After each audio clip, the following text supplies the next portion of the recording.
Ed here with the Digital Digest, and today I wanted to share a quick unboxing and first look at a product from Carpuride. Now, the manufacturer reached out to me and asked whether or not I would be interested in reviewing one of their products, and essentially what you're about to see is a 10.3-inch IPS display that you can mount on the dash of your late model car. In my case, that's an old, I don't look at it as old, but an older Volvo C30, a car that I absolutely adore and that unfortunately Volvo, of course, did away with.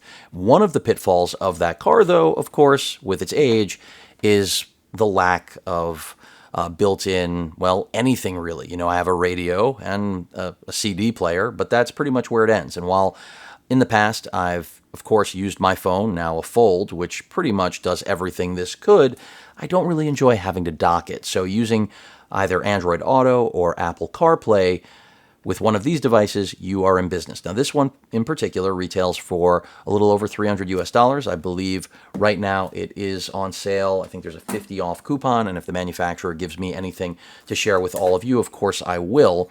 And the beauty of this is that while it can sync over Bluetooth, if your car does not have Bluetooth, it will just work with your FM radio.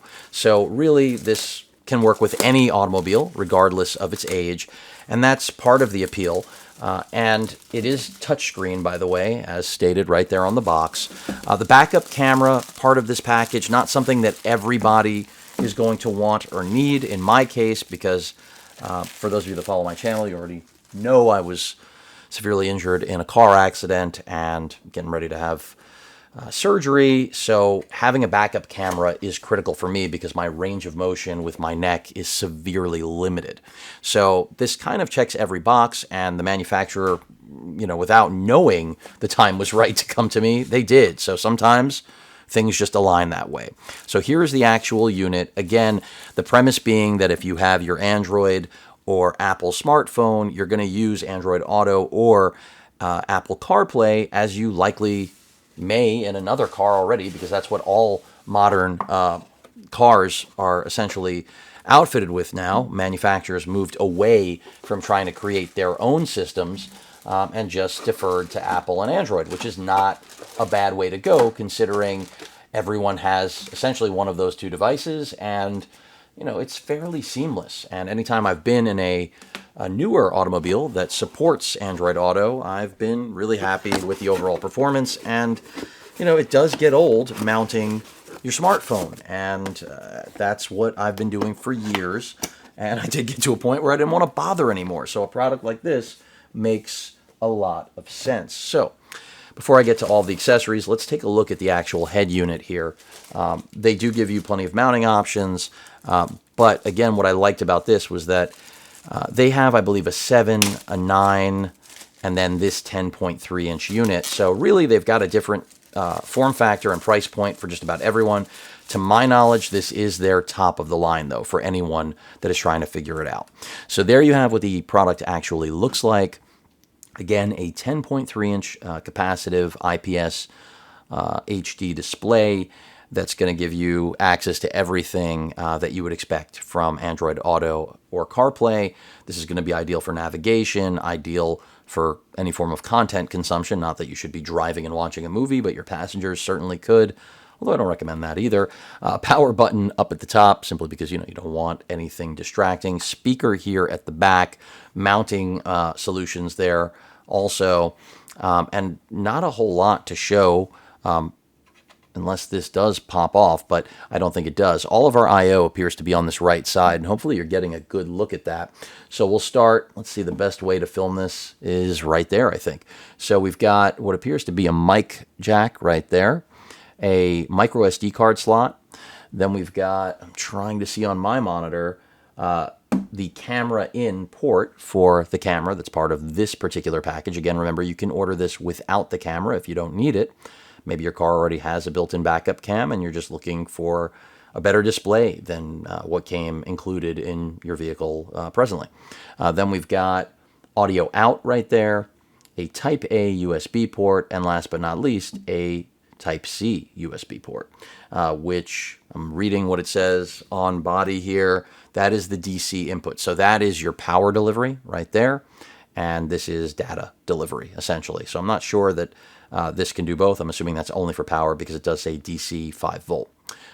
But that pretty much rounds out what you need to see here. Again, mounting solutions there, power button at the top left of the unit. Let's look at the rest of the accessories that bring this all together. So an audio jack, presumably for what I was just showing you, either the mic, one of those audio jacks that are there. Then we have our cigarette, lighter adapter for actually powering the unit. You can see that Type-C at one end. You already saw the Type-C port on this unit. So that is how you're going to drive it in terms of delivering power. I believe this is the camera unit. So, yep, I see it right there. It'll be interesting to see what the quality of the camera is like. But if, like me, you have no camera, certainly this is going to be better than what you presently have, which is absolutely nothing. And I think they've put this together at a very reasonable price. Again, on sale right now for under $300 with that 50 off.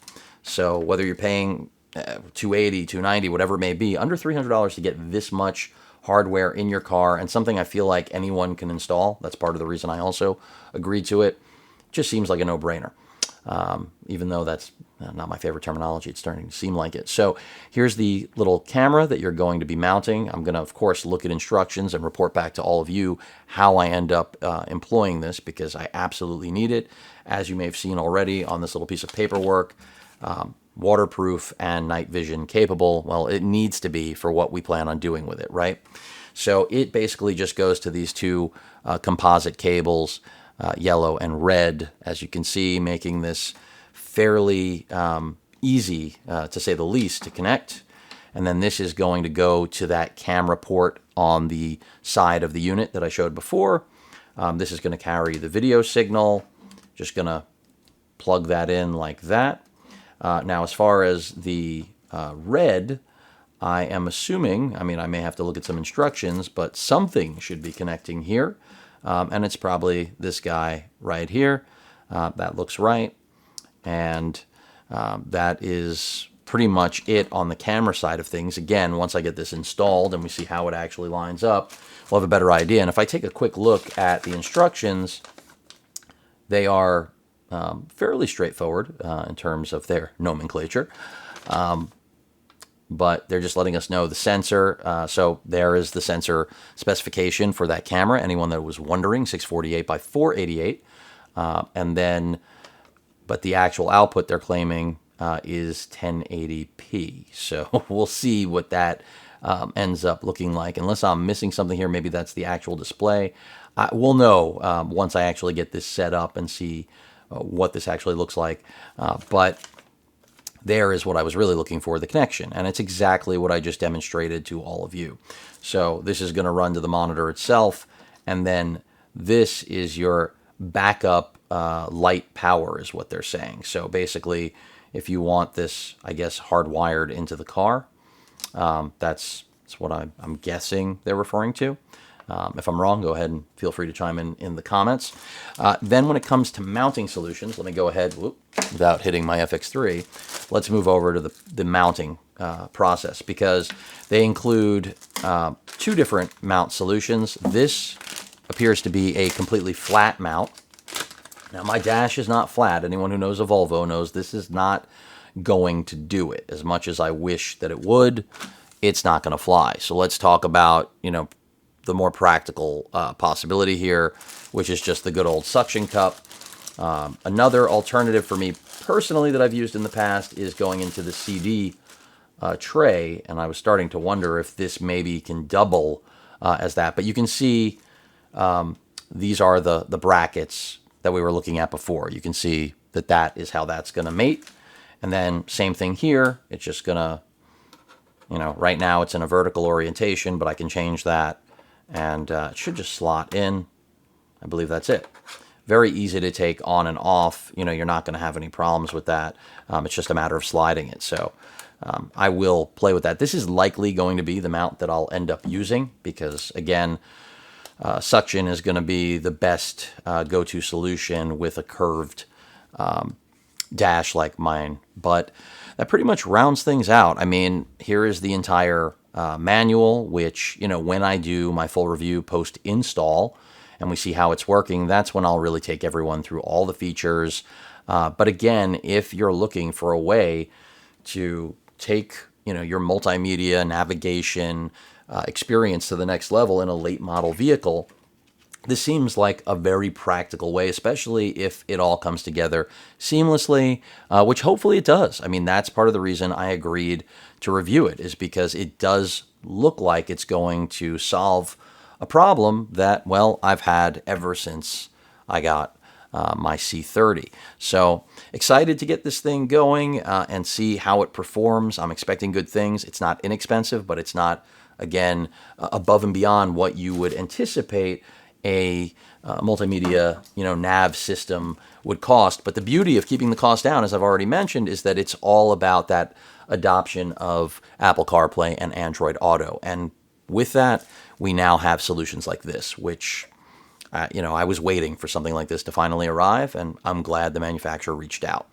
Here's to getting it set up, and for those of you interested, hang in there. It won't take that long, I don't think, to get another one of these going, another video, the full review. But any questions or comments, please feel free to post them, hit that like button, and as usual, please feel free to subscribe, and please stay safe. Later.